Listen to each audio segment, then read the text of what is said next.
Welcome back to our channel Lucky Gowda Kannada vlogs.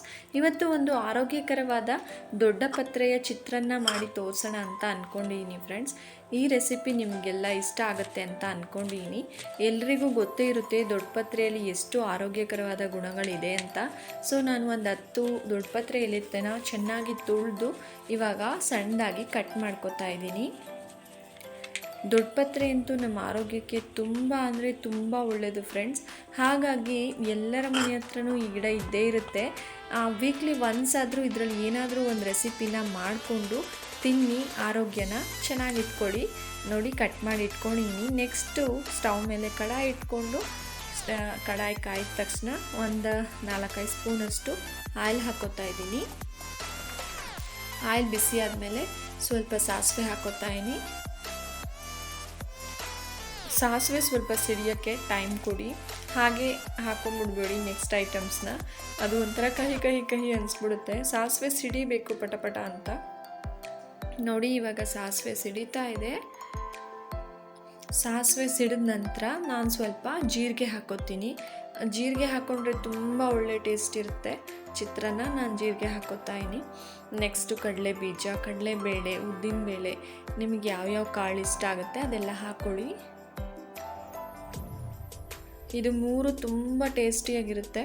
ಉದ್ದಿನಬೇಳೆ, ಕಡಲೆಬೇಳೆ, ಕಡಲೆಬೀಜ ಹಾಕ್ಕೊಂಡ್ರೆ ನೋಡಿ ಚೆನ್ನಾಗಿ ಫ್ರೈ ಆಗಲಿ. ಅದು ಗರಂ ಅನ್ನಬೇಕು ತಿಂಡಿಯಲ್ಲಿ. ಹಾಗಾಗಿ ಅದನ್ನು ಚೆನ್ನಾಗಿ ಫ್ರೈ ಮಾಡಿಕೊಂಡು ನೆಕ್ಸ್ಟು ಮೆಣಸಿನ್ಕಾಯಿ ಮತ್ತು 1-2 ಈರುಳ್ಳಿ ಕಟ್ ಮಾಡಿ ಇಟ್ಕೊಂಡಿದ್ದೆ ಸಣ್ಣದಾಗಿ, ಅದನ್ನು ಕೂಡ ಹಾಕ್ಕೊಂಡಿದ್ದೀನಿ. ಮತ್ತು ಕರಿಬೇವಿನ ಸೊಪ್ಪು. ನಾನು ಕರಿಬೇವಿನ ಸೊಪ್ಪನ್ನ ಈರುಳ್ಳಿ ಹಾಕ್ಕೊಂಡ್ಮೇಲೆ ಹಾಕೋತೀನಿ. ಫಸ್ಟೇ ಹಾಕ್ಕೊಂಡ್ರೆ ಅದು ಪಟ ಅಂತ ಎಲ್ಲ ಕಡೆ ಸಿಡಿದ್ಬಿಡುತ್ತೆ. ಅದಕ್ಕೋಸ್ಕರ ನಾನು ಈ ಥರ ಮಾಡ್ತೀನಿ. ನೋಡಿ ಈಗ ಇದೆಲ್ಲ ಚೆನ್ನಾಗಿ ಫ್ರೈ ಆಗಬೇಕು. ಇವಾಗ ಸ್ವಲ್ಪ ಅರಿಶಿಣದ ಪುಡಿ ಹಾಕೊಂಬೋಣ. ಚಿತ್ರಾನ್ನ ಅಂದರೆ ಅರಿಶಿಣ ಕಲರ್ ಇದ್ದೇ ಇರುತ್ತಲ್ವ. ಸೊ ಅರಿಶಿಣ ಫಸ್ಟ್, ನೆಕ್ಸ್ಟು ಸ್ವಲ್ಪ ಉಪ್ಪು ಹಾಕ್ಕೊಂಡ್ರೆ ಬೇಗ ಬಾಡಿಸ್ಕೋಬೋದು. ಹಾಗಾಗಿ ಸ್ವಲ್ಪ ಉಪ್ಪು ಹಾಕ್ಕೊಂಡು ಚೆನ್ನಾಗಿ ಬಾಡಿಸ್ಕೊತಾ ಇದ್ದೀನಿ. ನೋಡಿ ಒಂದು ಕಡೆ ಪಲ್ಯ ಆಗ್ತಾಯಿದೆ, ಚಿತ್ರಾನ್ನದ ಗೊಜ್ಜು ರೆಡಿ ಆಗ್ತಾಯಿದೆ. ಇನ್ನೊಂದು ಕಡೆ ನಾನು ದೊಡ್ಡ ಪತ್ರೆ ಎಲೆಗಳನ್ನ ಕಟ್ ಮಾಡಿ ಇಟ್ಕೊಂಡಿದ್ನಲ್ಲ, ಅದನ್ನು ಒಂದು ಸಣ್ಣ ಬಾಣಲೆಯಲ್ಲಿ ಸ್ವಲ್ಪ ತುಪ್ಪ ಹಾಕ್ಕೊಂಡು ಫ್ರೈ ಮಾಡ್ಕೊಂಡ್ಬಿಡ್ತೀನಿ.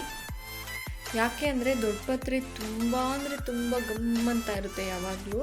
ಹಾಗಾಗಿ ಕೆಲವೊಂದು ಮನೆಯಲ್ಲಿ ಮಕ್ಕಳುಗಳಿಗೆ ಇಷ್ಟ ಆಗೋದಿಲ್ಲ ನಾವು ಸಡನ್ಲಿ ಈ ಥರ ಮಾಡಿಕೊಟ್ಟಾಗ. ಹಾಗಾಗಿ ನೀವು ಡೈರೆಕ್ಟ್ ಹಾಕೋ ಬದಲು ಈ ಥರ ತುಪ್ಪದಲ್ಲಿ ಒಂದ್ಸಲ ಫ್ರೈ ಮಾಡಿ, ಅದು ಅಷ್ಟು ಗೊತ್ತಾಗೋದೇ ಇಲ್ಲ, ನಮಗೆ ಹಾಕಿದ್ದೀವಿ ಅಂತಲೇ ಗೊತ್ತಾಗಲ್ಲ, ಅಷ್ಟು ಟೇಸ್ಟಿಯಾಗಿರುತ್ತೆ ಚಿತ್ರಾನ್ನ. ನಾನು ಅದಕ್ಕೆ ಈ ಥರ ಮಾಡ್ಕೊತೀನಿ ಫ್ರೆಂಡ್ಸ್. ಸ್ವಲ್ಪ 1 ಚಿಟಿಕೆಯಷ್ಟು ಉಪ್ಪು ಹಾಕಿ ದೊಡ್ಡ ಪತ್ರೆ ಎಲೆಗಳನ್ನ ತುಪ್ಪದಲ್ಲಿ ಹುರ್ಕೊಂಡಿದ್ದೀನಿ. ಇವಾಗ ನೋಡಿ ಆಲ್ಮೋಸ್ಟು ಚಿತ್ರಾನ್ನದ ಗೊಜ್ಜು ಆಗ್ತಾ ಬಂದಿದೆ. ಇವಾಗ ನಾವು ಹುರಿದಿಟ್ಕೊಂಡಿದ್ವಲ್ಲ ದೊಡ್ಡ ಪತ್ರೆ ಎಲೆಗಳನ್ನ, ಅದನ್ನು ಗೊಜ್ಜಿಗೆ ಮಿಕ್ಸ್ ಮಾಡ್ಕೊಂಬೋಣ.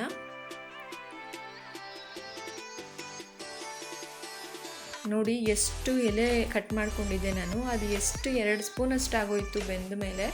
ಸೊಪ್ಪುಗಳೇ ಹಾಗೆ ನಮಗೆ ಕ್ವಾಂಟಿಟಿ ತುಂಬ ಕಾಣುತ್ತೆ, ಬಟ್ ಅದನ್ನು ಫ್ರೈ ಮಾಡ್ಕೊಂಡ್ಮೇಲೆ ಅದು ಇಷ್ಟೇಸ್ಟ್ ಆಗಿಬಿಡುತ್ತೆ. ನೋಡಿ ನಮಗೆ ಮಾಮೂಲಿ ಚಿತ್ರಾನ್ನದ ಗೊಜ್ಜು ಥರನೇ ಅನಿಸ್ತಾ ಇದೆ ಅಲ್ವಾ. ಸ್ವಲ್ಪ ಕೊತ್ತಂಬರಿ ಸೊಪ್ಪು ಹಾಕೋತಾ ಇದ್ದೀನಿ, ಸಣ್ಣದಾಗಿ ಹೆಚ್ಚಿಟ್ಕೊಂಡಿರೋ ಕೊತ್ತಂಬರಿ ಸೊಪ್ಪು. ಇವಾಗ ಗೊಜ್ಜು ಆಗಿದೆ. ನೆಕ್ಸ್ಟು ನಾನು ಸ್ಟವ್ ಆಫ್ ಮಾಡಿಕೊಂಡು ನಿಂಬೆ ಹುಳಿನ ಎಂಡ್ಕೋತಾ ಇದ್ದೀನಿ. ದೊಡ್ಡ ಪತ್ರೆ ನಮಗೆ ಎಷ್ಟು ಒಳ್ಳೆಯದಂದರೆ, ನಮಗೆ ಯಾವುದೇ ಏನಾದರೂ ಸುಮ್ಮನೆ ಇನ್ಫೆಕ್ಷನ್ಸ್ ಆಗಿ ಕೆಲವರಿಗೆ ಮೈಯಲ್ಲೆಲ್ಲ ಗಂದೆ ಆಗಿರುತ್ತೆ. ಒಬ್ಬೊಬ್ರಿಗೆ ಸುಮ್ಮನೆ ಮೈಯಲ್ಲಿ ಕೆರೆತ ಆಗೋದು, ಸುಮ್ಮನೆ ರೆಡ್ಗಾಗಿಬಿಟ್ಟು ಒಂದೇ ಸಮ ಕಚ್ಚುತ್ತಾ ಇರುತ್ತೆ, ಇಚ್ಚಿಂಗ್ ತುಂಬ ಆಗ್ತಾ ಇರುತ್ತೆ. ಆ ಥರ ಎಲ್ಲ ಸಣ್ಣ ಏನಾದರೂ ಹುಳ ಓಡಾಡಿದರೆ ಬಟ್ಟೆಗಳಲ್ಲಿ ಅದು ಹಾಕ್ಕೊಂಡಾಗ ಅಲ್ಲಿ ಮಾತ್ರ ಆ ಹುಳ ಓಡಾಡಿರೋ ಕಡೆ ಮಾತ್ರ ಕೈಯಲ್ಲೆಲ್ಲ ಕಚ್ತಾ ಇರೋದು, ಕೆರೆದ್ರೆ ಕೆಂಪಗಾಗೋದು, ಆ ಥರ ಎಲ್ಲ ಆಗ್ತಾ ಇರುತ್ತೆ. ಆವಾಗ ನೀವೇನು ಮಾಡೋ ಹಾಗಿಲ್ಲ, ಈ ಥರ ದೊಡ್ಡ ಪತ್ರೆ ಎಲೆ ಮನೆ ಬಾಗಿಲಲ್ಲಿ ಎಲ್ಲರೂ ಹಾಕ್ಕೊಂಡಿರ್ತಾರೆ. ಅದು ಒಂದು ಎಲೆ ಕಿತ್ಕೊಂಡು ಚೆನ್ನಾಗಿ ವಾಟ್ರಲ್ಲಿ ತೊಳೆದ್ಬಿಟ್ಟು ಅದರೊಳಕ್ಕೆ ಒಂದು ಕಲ್ಲು ಉಪ್ಪಿನ ಹರಳನ್ನ ಇಟ್ಕೊಂಡು ಅದನ್ನು ಫೋಲ್ಡ್ ಮಾಡ್ಕೊಂಡು ಬಾಯಲ್ಲಿ ಇಟ್ಕೊಂಡು ಸುಮ್ಮನೆ ಅಗದ್ಬಿಟ್ಟು ತಿಂದ್ಬಿಡಿ. 3 ಡೇಸ್ ಆ ಥರ ಮಾಡಿ ನೋಡಿ. 3-4 ಎಲೆ ತಿಂದರೆ ನಿಮಗೆ ತಾನೇ ನಿಮ್ಗೆ ಎಷ್ಟು ಕಚ್ಚುತ್ತಾ ಇದ್ರೂ ಮೈ ಗುಳ್ಳೆಗಳೆಲ್ಲ ಕ್ಲಿಯರ್ ಆಗಿಬಿಡುತ್ತೆ. ತುಂಬ ಒಳ್ಳೆ ಮನೆ ಮದ್ದು ಅಂತಲೇ ಹೇಳ್ಬೋದು ಇದಕ್ಕೆ. ಸೊ ನೋಡಿ ಇವಾಗ ಅನ್ನ ಕೂಡ ಮಾಡಿಟ್ಕೊಂಡು ನಾನು ಗೊಜ್ಜಿಗೆ ಮಿಕ್ಸ್ ಮಾಡ್ಕೊಂಡ ಇದ್ದೀನಿ. ಎಷ್ಟು ಚೆನ್ನಾಗಿ ಬಂದಿದೆ ರೆಸಿಪಿ ಅಂತ ನೀವೇ ನೋಡ್ತಾ ಇದ್ದೀರಾ. ಅನ್ನ ಸ್ವಲ್ಪ ಉದ್ರಾಗಿ ಮಾಡ್ಕೊಂಡಿದ್ರೆ ಚಿತ್ರಾನ್ನ ತುಂಬ ಟೇಸ್ಟಿಯಾಗಿ ತುಂಬ ಚೆನ್ನಾಗಿರುತ್ತೆ. ನೋಡಿ ಎಷ್ಟು ಚೆನ್ನಾಗಿ ಕಾಣ್ತಿದೆ ಅಂತ. ಈ ರೆಸಿಪಿ ನಿಮಗೂ ಕೂಡ ಇಷ್ಟ ಆಗಿದೆ ಅಂತ ಅನ್ಕೋತೀನಿ ಫ್ರೆಂಡ್ಸ್. ಇಷ್ಟ ಆಗಿದ್ರೆ ಪ್ಲೀಸ್ ನನ್ನ ಚಾನಲ್ಗೆ ಸಬ್ಸ್ಕ್ರೈಬ್ ಮಾಡ್ಕೊಳ್ಳಿ, ನನ್ನ ವಿಡಿಯೋಸ್ಗೆ ಸಪೋರ್ಟ್ ಮಾಡಿ ಫ್ರೆಂಡ್ಸ್. ಬಾಯ್ ಬಾಯ್.